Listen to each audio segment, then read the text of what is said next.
Lors de l'adjournement, c'est le député de Richelieu qui avait commencé son intervention, mais qui ne l'avait pas terminée.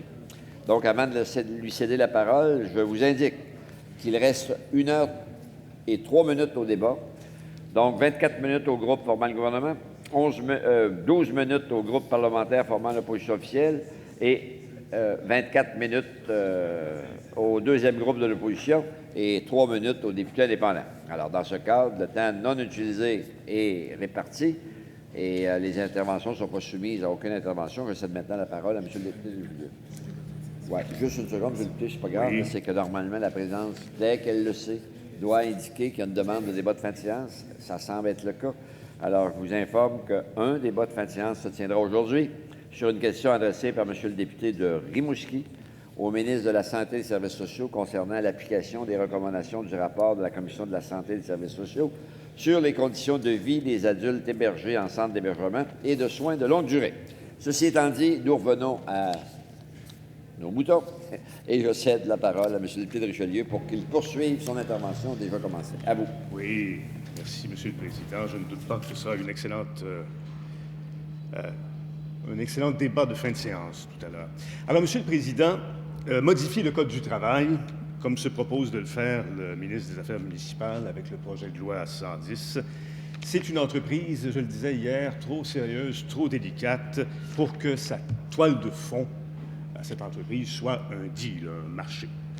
Modifier les règles applicables à la négociation des conventions collectives et au règlement des différends dans le secteur municipal pour faire plaisir aux municipalités auxquelles un pacte fiscal a déplu, ça ne tient pas la route. Ce n'est pas digne d'un législateur sérieux, ça, Monsieur le Président. Le ministre visiblement, ne saisit pas l'importance du Code du travail, ne saisit pas l'importance de ce code que nous avons pourtant hérité d'un gouvernement libéral, celui de Jean Lesage. Et la ministre du Travail, dont les fonctions en font la gardienne, semble avoir été écartée du processus. J'ai entendu plusieurs fois le ministre se livrer à une profession de foi à l'égard des gouvernements de proximité, c'est comme ça qu'il appelle les municipalités, dire qu'il souhaitait leur donner plus de pouvoir sur leur développement. Mais, Monsieur le Président, comment y croire à ça? Examinons seulement l'histoire récente, marquée au sceau des coupes de 300 millions de dollars aux municipalités, marquée au sceau du désengagement de l'État à l'égard du développement local, marquée au sceau de ce qui n'est pas exagéré d'appeler la pire agression jamais perpétrée contre les régions du Québec, contre les localités, contre leurs outils de développement. Disparition des CLD. Je suis sûr qu'il n'y a aucun collègue, où qu'il se situe dans cette chambre, qui doit applaudir à ça. Disparition des CRE, des centres locaux de santé et de services sociaux. Comment ne pas saisir, Monsieur le Président, avec ce tableau-là, comme détestable toile de fond au projet de loi 110, le sentiment qu'ont les travailleurs municipaux de payer pour cette agression du gouvernement, délestés de tous les outils pour stimuler leur développement, qui allait s'accompagner de meilleurs revenus, les municipalités n'ont plus d'autre choix que couper dans leurs dépenses.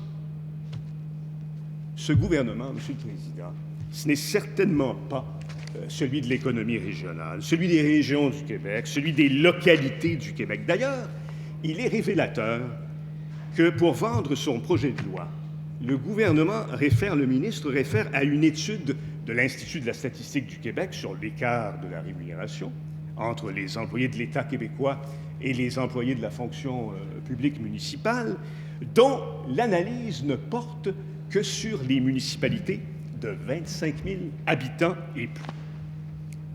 Dans ma circonscription, je ne sais pas dans la vôtre, Monsieur le Président, dans ma circonscription, là, il n'y a qu'une seule des 16 municipalités qui compte plus de 25 000 habitants. Faites l'exercice, les amis, là, pour chacun la vôtre, votre circonscription. Ce gouvernement paraît ne pas savoir qu'il n'y a pas que de grandes agglomérations au Québec qui a plein de petites municipalités. Une analyse sommaire des conventions collectives liant des municipalités membres de la Fédération québécoise des municipalités, la FQM, qui représente de plus petites municipalités, démontre que la rémunération des employés y est moindre que ce que présente l'enquête. Les marges de manœuvre qu'il serait possible de dégager en ralentissant la croissance de la rémunération globale ne sont pas aussi importantes qu'elles le sont pour les municipalités avec des centaines ou même des milliers d'employés.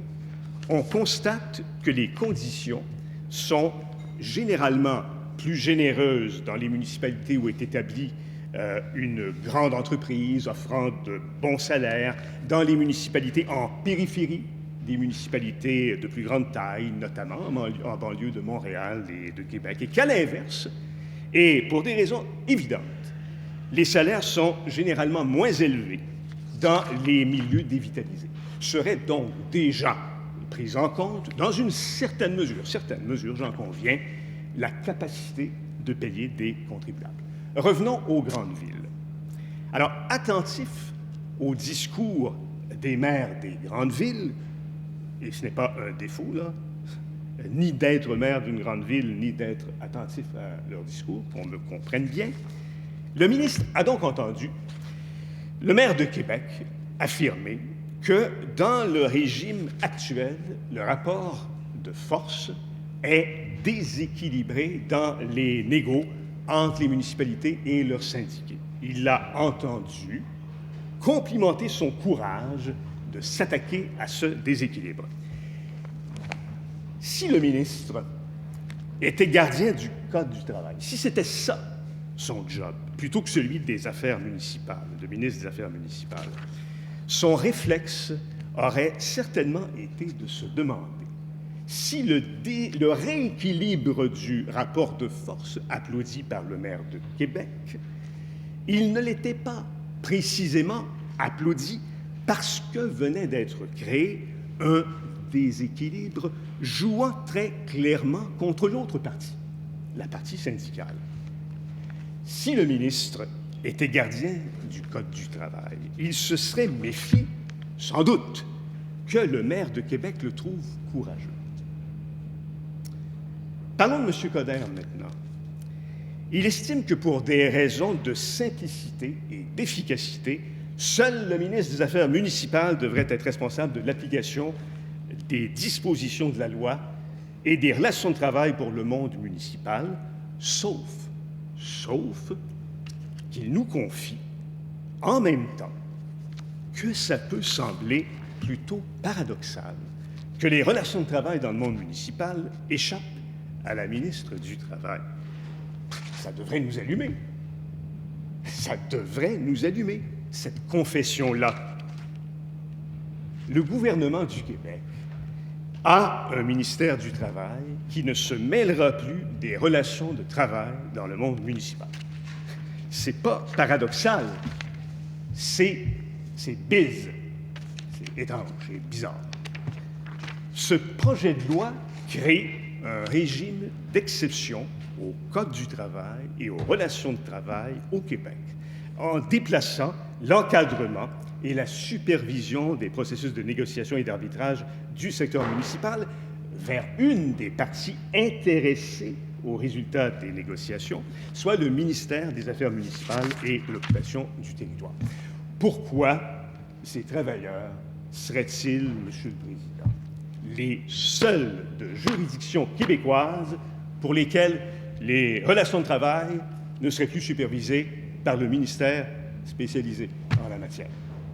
Sur quelle analyse sérieuse, quelle étude approfondie le gouvernement se base-t-il pour nous arriver avec ce projet de loi qui modifie radicalement le Code du travail? Au nom de quoi veut-il faire, sans la ministre du Travail, gardienne du Code du travail, ces modifications?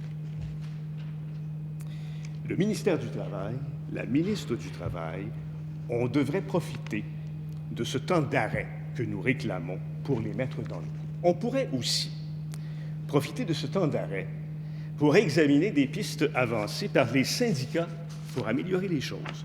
Pourquoi ne pas, notamment, examiner de plus près les recommandations du comité Thérien-Morancy, dont nous avons entendu abondamment parler au cours des consultations, qualifier ce rapport de plateforme qui pourrait permettre à la satisfaction de tous d'améliorer le processus de négociation dans le secteur municipal au bénéfice des citoyens. Ces recommandations sont le fruit des travaux effectués par les associations représentatives du monde municipal, sous la supervision professionnelle et experte du ministère du Travail. Ça sert à quelque chose, ce ministère. J'espère que ça va continuer à servir à quelque chose. Elles sont le résultat d'un examen approfondi de la situation et d'une analyse de solutions pratiques, réalistes, prometteuses et qui sont mutuellement acceptables. Monsieur le Président, c'est pas compliqué, là. Il faut que le ministre, oui, fasse preuve de sagesse et refasse son devoir. Il est de son devoir de refaire ses devoirs. Alors oui, nous appuyons cette motion de report, Monsieur le Président, et j'espère plus que tout au monde qu'elle sera adoptée. Modifier le Code du travail, c'est trop sérieux pour que nous y allions dans la précipitation. C'est tout le temps dont je dispose, Monsieur le Président. 1 minute? Bon, écoutez, je vous ai dit tout à l'heure que le ministre s'apprêtait à tourner la page sur un pan de l'histoire de son parti.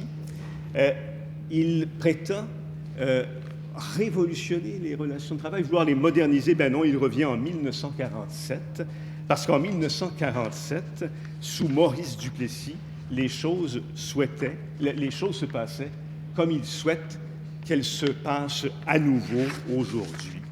Et ce n'est qu'en effet, dans les années 60, qu'un gouvernement libéral progressiste, ce gouvernement libéral-là, a mis fin au régime des relations de travail unioniste pour en implanter un nouveau régime de travail équilibré. Voilà, Monsieur le Président. Alors, je vous remercie, M. Pierre Richelieu.